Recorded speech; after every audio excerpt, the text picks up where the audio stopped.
Previously on Teabagging the Giorgetta. Your girl, Madalin Giorgetta, is back again. No!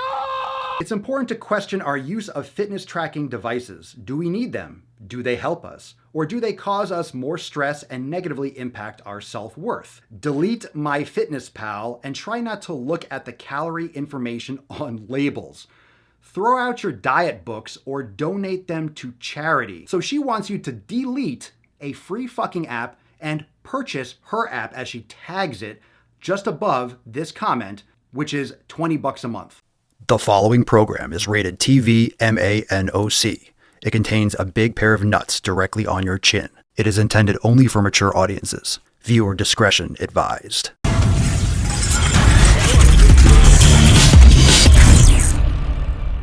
So here's where it gets really fucking juicy. Really fucking juicy. I'm gonna read you a response to her post, and then I wanna go down the thread because it gets really fucking insane with how she's responding to people and how she's pushing off reality just to suit her narrative. You sit on a throne of lies. Ann Lancaster responded to her post, this same post I was talking about, and said, most people aren't in danger of having an eating disorder. Most people are in danger of being overweight and inactive and at risk of many diseases and earlier death because of it. I don't think you're giving very good advice to most people who are overweight and or inactive. They've been eating, quote, intuitively all their lives, and they are bearing the brunt of it with their ill health and possible future problems. Most people could benefit from an activity tracker to get their caloric deficit and weight train. You're living in a weird diet fitness bubble if you think you're giving good advice to most people. Her response is, no, most people have been dieting their whole lives, not eating intuitively at all. We have forgotten how to eat intuitively. I suggest if you want to learn about this, blah, blah, blah, you read someone else's book so you can properly understand the concept. She doesn't understand the concept. Madalin has no fucking idea what she's talking about. We've established that with many videos already. I'm so clever. She has no idea what the fuck she's talking about, so she keeps on pushing it off, and all these other people that write these books are on this social justice train. So there's other ideas and ideologies that are wrapped up in health. I made a video about this the other day. You can't lump fucking like obesity with a social justice issue. We're forgetting the fact that the health, like people are fucking dying. Yoga Living 24 responded, I have to disagree with this. I am overweight, not due to excess dieting at all. I've eaten, quote, intuitively, and as a result, I'm incredibly overweight and unhealthy. I don't have good hunger cues nor willpower, meaning I will eat far more than I need, far past satiation. I am in the process of working through this, and tracking has made me realize how many calories I truly intake, how much excess I'm eating in relation to how little I move. Literally, everyone is different. Tracking is so helpful to me to make better habits and work through my destructive behaviors. Blanket statements like most people have been dieting their whole life, end quote, is irresponsible. Also, people like to rail against diet culture and how much money people spend on it, but how about soda companies, fast food restaurants? Those industries contribute heavily to obesity, and you know damn well they're taking in billions. So Madalin's expert response is, what you have described is not intuitive eating, unfortunately. If you want to learn what it means to eat intuitively, I suggest you read these other fucking books that other people with other agendas have written. This is where it gets really fucking shady. She responded to the same person. She added a couple more comments. She said, you know, you can use it if you have a good experience with tracking, but if you have a positive experience, which really should be the same with everyone. If you have a positive experience, fucking use it. And if you don't use it. But you need to educate people and not just lead them to this social bullshit. She says, quote, in response to that previous comment from Yoga Living 24, dieting is extremely prevalent. An estimated 45 million Americans go on a diet each year, and Americans spend $33 billion each year on weight loss products. She responds, Madalin Giorgetta, I don't doubt it, but on the other side of the coin, the fast food industry alone brings in about $200 billion per year in the US.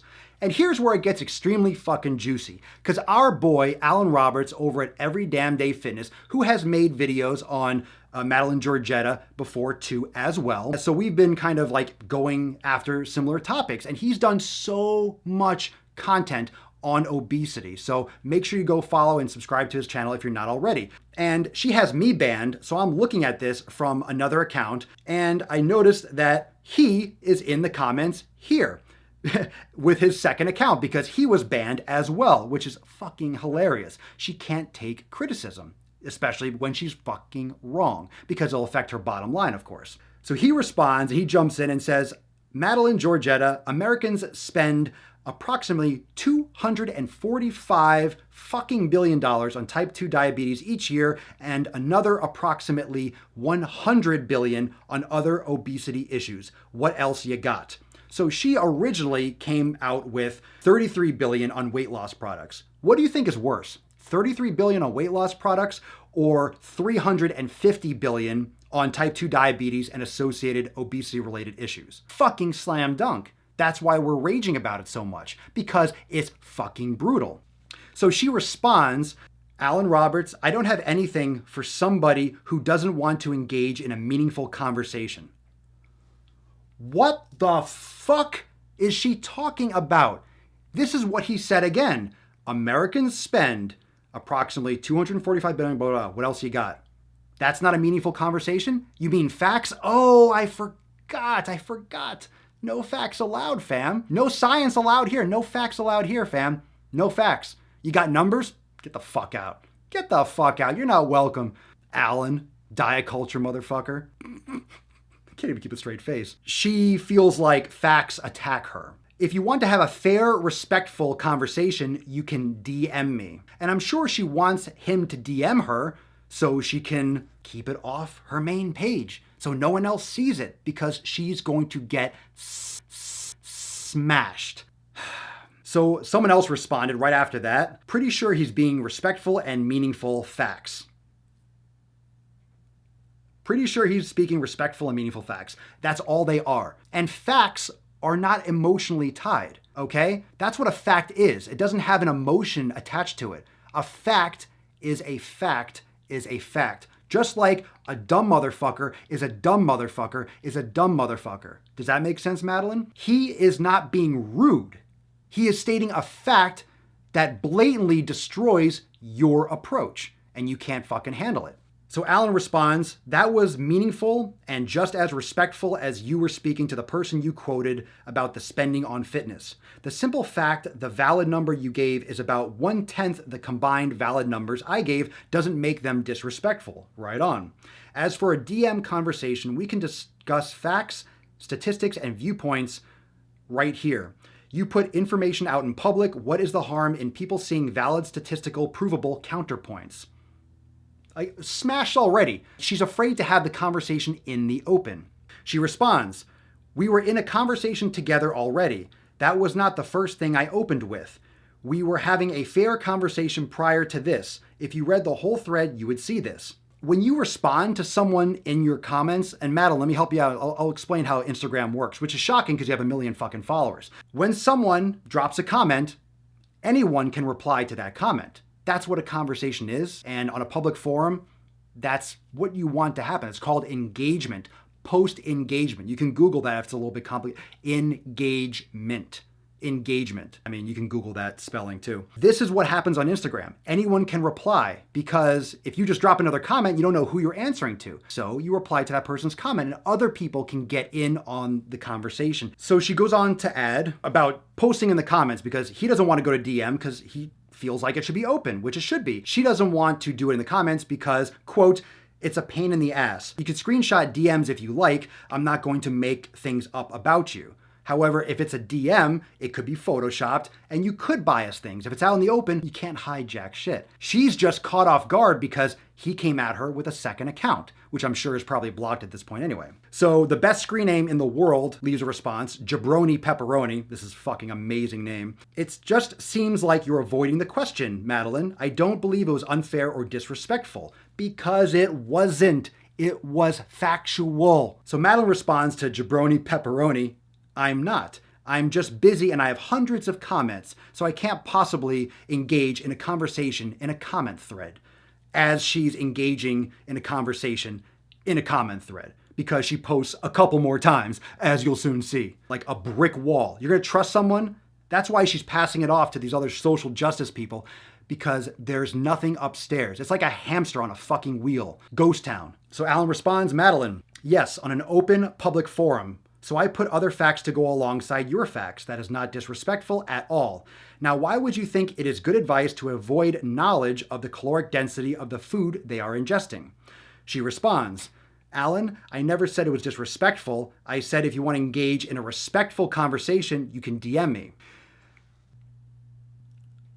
Well, why not just engage in the respectful conversation you currently are in right there in the comments, because you're already in the conversation. If you said you want to engage passive-aggressive much, if you say if you want to have a respectful conversation, DM me, that is with the context that the current conversation is disrespectful. Otherwise, why isn't it just fine where it is? Is he being scary, Madalin? Is the big bald man scaring you? Oh my God, you're the jabroni pepperoni. So he responds, Madalin, why would we not have our conversation here for everyone to see? That way, my words cannot be misconstrued or misrepresented, and people would be able to see both sides of the conversation. I have absolutely no issues with presenting my views, stances, experiences, facts, and interpretations for everyone to see openly. I have no need to have my critical thinking and logic be only in direct messages. Now, how again is it that a person that has no idea how many calories are in an item they are eating in a time when processed foods are so calorically dense that is intuitively eating to their food cues a good idea? Rightfully so. This goes back to what I originally said, and I talk about why food quality does fucking matter. Food quality and food volume, they both matter. You don't want someone on a calorically restricted fast food diet. You want both. Both. So he adds again, Madalin, how is typing here versus typing in DMs any different? I am perfectly good having the conversation here. Think of it this way. You have an opportunity to prove to your fans that not only do you have conviction in your new mindset of intuitive eating and healthy at every size, but you will get to refute the points of someone that does not believe in them publicly. This would reassure those of your fans that may have some doubt, which should be all of them, at least at this point. Now, if a person is intuitively eating bread as they are listening to their food cues, and the bread has 250 calories a slice versus 100 calories a slice, which is what the person thinks the slice has, and they eat 6 slices a day, how is the extra 900 calories going to affect them if they do this every day for a year? Pretty much fucking hands down. For reference, in the bread question I just asked, if the person at the time was not gaining or losing weight and they did not change their activity level at all, this 900 calorie swing by intuitively eating a more calorically dense bread every day over the course of the year would lead to rapid weight gain anywhere from 70 to 100 pounds. And this is exactly how weight gain happens. Gradually, over time. No one gains 50 pounds in a month by accident. It's this slow, excessive caloric intake. It's this lack of understanding of how many calories you're consuming. It's this complete disconnect with what you're doing versus what you think you're doing. And if you base all of your nutrition, all of your health on how you feel, you're gonna wake up one fucking day and be like, what is going on with my body? Where did this fat come from? Because you are intuitively going through your life in a fucking bubble. She doesn't have any facts. She doesn't have any knowledge about fitness. She's promoting this nonsense that other people are writing books about because she doesn't have command of this material herself. She's very slick with her words. And even the Laura Thomas PhD person using phrases like, or how does food make you feel? And body food choice congruence. What the fuck is body food choice congruence? Body food choice congruence. These are overcomplicated terms for very simple concepts. You want to gain? Eat more. You want to lose? Eat less. You should be tracking your calories. You should be focusing on the quality of your foods, and you should be understanding how much of those foods you're eating, because you could gain weight with healthy food. You can lose weight with healthy food. Understand? And you're going to avoid a lot of the health issues and the risks of overly processed and overly calorically dense foods. This is mind-blowing fucking nonsense. I'm so clever. I'm so clever. On a side note, the healthy at every size, the all-inclusionary, the very kind and not scary at all, Madalin Giorgetta is sponsored by Riderwear. Healthy at every size, are we? Are we? How come when you go to workout leggings and pants at Riderwear, it only goes up to size large? You don't want XL ladies wearing your pants? What about double XL? What about triple XL? What about 4X? 5X? You hypocritical fucking twunt. I'm angry, fam. This is frustrating because people with very large audiences like Madalin, they are putting people at risk. This is a massive, massive, massive, massive issue. And if you don't think it's a big deal and you think that myself, that Alan, that we're ganging up on these cute little girls, you're missing the point. Social media is really fucking powerful. This is how people are communicating. This is literally the number one way that people are communicating in this world. So when you have 1 million subscribers, when you have 1 million fucking people following you on Instagram alone and you're posting this nonsense, you are corrupting a lot of people that are vulnerable to listening to this bullshit. If you're cerebrally challenged, maybe this will work for you and maybe this will be your comfort zone. But for anyone with a few peanuts for an IQ can look through this and see this as a fucking charade. You're making people feel happy. You're being very, very passive and indirect with your approach. You're being very vague with your diet. If you're very vague with diet, you don't have to take any real responsibility for giving people real fitness advice. This is a fucking problem. It's a virus and it has to be stopped. So drop your comments below. What do you think? I know this was long-winded, but fuck if she isn't just a bag of fucking bricks and I had to unpack every single one of them. So what are your thoughts? Drop in the comments below. Make sure to subscribe to my second channel, Daily Swole Podcast, so you get more nuts on your chin like this every single day. I'll put that in the cards in the description down below, and you can subscribe to the podcast everywhere, also on Apple, on Android. So I will see you over there on the Daily Swole Podcast. Thank you so much for watching. I hope you enjoyed these fucking nuts on your chin. Papa Swolio, out. I know. Can you believe that, Bish?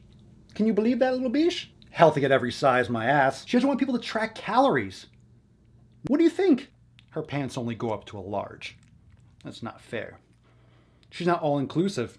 You can't be a part of her group because you're a pup. I am ahead, you are in last. Last time I checked, you were all gas. Gas in the whip it up fast. Fast and all furious, I'm starting to spaz. Getting all curious, you put me on blast. Blasting that Darius, kids in the back. Back to the future is black. Black like T'Challa, Wakanda attack. These girls with the gang gang.